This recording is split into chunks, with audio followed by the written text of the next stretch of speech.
కొంతమందిలో కంజక్టివిటీస్ చూస్తూ ఉంటాం. అండ్ ఐ పైన కురుపులవ్వడము, హ్మ్. ఐ రెప్ప పైన హ్మ్. కురుపులవ్వడము ఎందువల్ల? ఇలాంటి ఇలాంటి ప్రాబ్లమొస్తే ఏం చేస్తే బెస్ట్ అంటారు? 2 డిఫరెంట్ థింగ్స్ అండి. ఓకే. రెప్ప పైన, పైన బయట సైడ్ మీకు కనిపిచ్చేది యూజువల్లీ వాటిని కెలేజియాన్స్ అంటామనమాట. అది పెద్దవాళ్ళలో రావు. బిలో 15 ఇయర్స్, 16 ఇయర్స్ వాళ్ళకి. Thought comes with uncorrected refractive error. అంటే మీకు ఐసైట్ ఉంది. ఉన్నా కానీ మీరు అద్దాలు పెట్టుకోవట్లేదు. ఆ టైంలో ఐస్ చాలా స్ట్రెయిన్‌కి గురవుతాయి. మీరు ఏదైనా క్లారిటీగా లేకపోతే either you blink multiple times or you try to you know ఇట్లా ఇలా కళ్ళని క్లీన్ చేసుకొని చూడడానికి ట్రై చేస్తారు. So, uncorrected refractive error specs పెట్టుకోకుండా మీరు క్లారిటీ లేకుండా if you're straining your eyes too much frequent rubbing of the eyelids for clarity. అది అలా చేయడం వల్ల ఐస్ అనేవి స్ట్రెయిన్ అయ్యి అవి కురుపుల్లాగా బయటికి కనిపిస్తూ ఉంటాయి. సో, వాటిని కెలేజియాన్స్ అంటాం. కెలేజియన్ కనిపివ్వంగానే don't panic it's an eye infection. First get yourself checked. Eye test compulsory చేసుకోవాలి chalazion patients.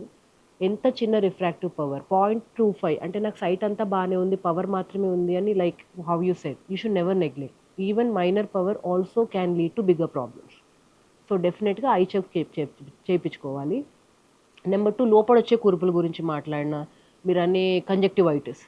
Okay. Which is otherwise termed as red eye అని కూడా అంటామనమాట. It's a kind of infection. Okay. అది bacterial ఉంటది, viral ఉంటది. దానికొక specific season specially మాన్సూన్స్‌లో you see and it rapidly spreads. ఒక్కరికుంటే కంపల్సరీ యెస్. అదందరికీ స్ప్రెడ్ అయితూ ఉంటది. Yeah! So, it has direct contact history also. So, మీ పిల్లలకి మైల్డ్‌గా June, July, August is the season for conjunctivitis. కొంచెం రెడ్‌నెస్, ఇరిటేషన్ అనిపించినా గూడా make sure you don't send them to school. Otherwise if he goes, he is going to infect 10 other students in the school. So, again the responsibility comes to parents to see. చాలామంది missed refractive errors. సడెన్‌గా చూసేటప్పటికి -3, -4 power ఉంటది. ఇన్ని రోజులు ఏం చేశారు? ఇప్పటిదాకా how did you manage అంటే, ఇలాంటి మైనర్ పవర్స్ జనరల్లీ ఇంట్లో మిస్ చేస్తారు పేరెంట్స్. చిన్న చిన్న సైన్స్ తెలుస్తూ ఉంటాయి. టీవీ వాళ్ళు దూరం కూర్చొని చూడలేరనమాట. టీవీకి దగ్గరగా చైర్ వేసుకొని కూర్చొని చూస్తూ ఉంటారు. కళ్ళు కంప్లీట్‌గా రబ్ చేస్తూ ఉంటారు. బికాజ్ ఏది చూసినా డిస్టెంట్ వాళ్ళకేం క్లారిటీ ఉండదు. ఊరికే ఫ్రీక్వెంట్‌గా ఐస్ ఆ! రబ్ చేస్తూ ఉంటారు. కొంతమంది కళ్ళలో వేలు పెట్టి క్లీన్ చేసేస్తూ క్లీన్ ఉంటారు జేస్తారు. డైరెక్ట్‌గా. బాగా రబ్ చేస్తూ ఉంటారు. పేషెంట్స్ అది ఇన్ఫెక్షన్ లాగా అనుకుంటారు. కళ్ళెందుకు ఊకే రబ్ జేసుకుంటున్నావు? మా దగ్గర గూడా అలానే పట్టుకొస్తారు. కళ్ళు బాగా నలుస్తూ ఉంటాడు బాబు ఎందుకో తెలీదు అని. That is also because of refractive error.